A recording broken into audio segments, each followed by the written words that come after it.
Ертегілер әлемінде айдарымен бүгін сендерді бөдененің құйрығы неге келте атты ертегімен таныстырамыз. Бір бөдене мен түлкі жолдас болыпты. Жазда түлкі тышқан аулапты, бөдене шөптің дәнін теріпті. Екеуі де тоқ тату өмір сүріпті. Қыс түсіп жер бетін аппақ қар жабады. Тышқан таба алмай түлкі ашығады. Ал бөдене жинап қойған маяға кіріп жан сақтайды. Онда дән жеткілікті әрі жылы болады. Бір күні түн түлкі шыдамай, бөдене досым, саған бір сыр айтайын, маядан бері түс дейді ақырын ғана. Түспеймін, көзім жаман, мені жегім кеп тұр дейді бөдене. Ой, бөдене жан, онда өзің мені бір тойдыршы, қарным әбден ашты дейді түлкі. Жақсы онда, осы жерден шелекте сүті бар бір әйел өтеді. Жаңа сиырын сауылға кетті. Мен оны алдап алып кетем, тез келді, шелектегі сүтіне тойып ал. Әзірше ана ағаштың артына тығылып тұр дейді. Бөдене алдамапты. Bir кезде шелекте сүті бар әйел көрінеді. Кенет қайдан пайда болғаны белгісіз, бөдене әйелдің алдына жалп етіп құлап түседі. Бұл қанаты сынған сияқты жорғалай жөнеледі. Әйел шелегін қоя салып, жаралы бөденені ұстап алмақ болады.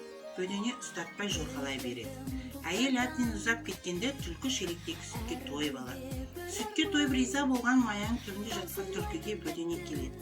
Ой, рахмет саған достым, керемет тойдырдың. Енді мені бір күлдірші дейді түлкі. Жүр онда маған еріп отыр дейді бөдене.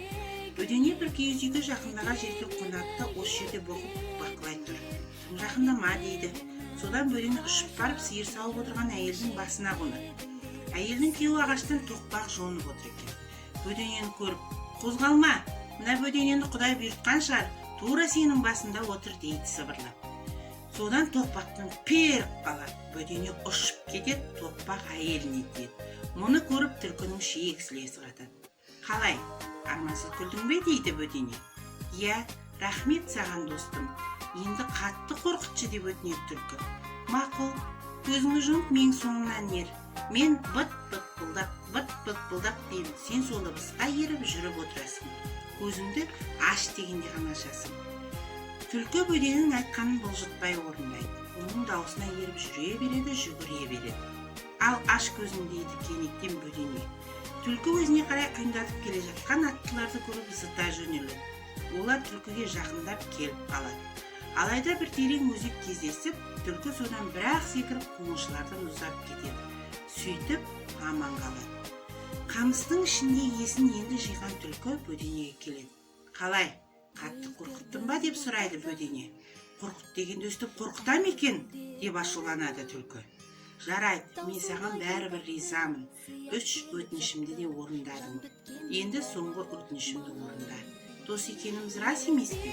Орындаймын, айт. Менің тұмсығыма бір тікен қадалыпты. Соны суырып алып тасташы.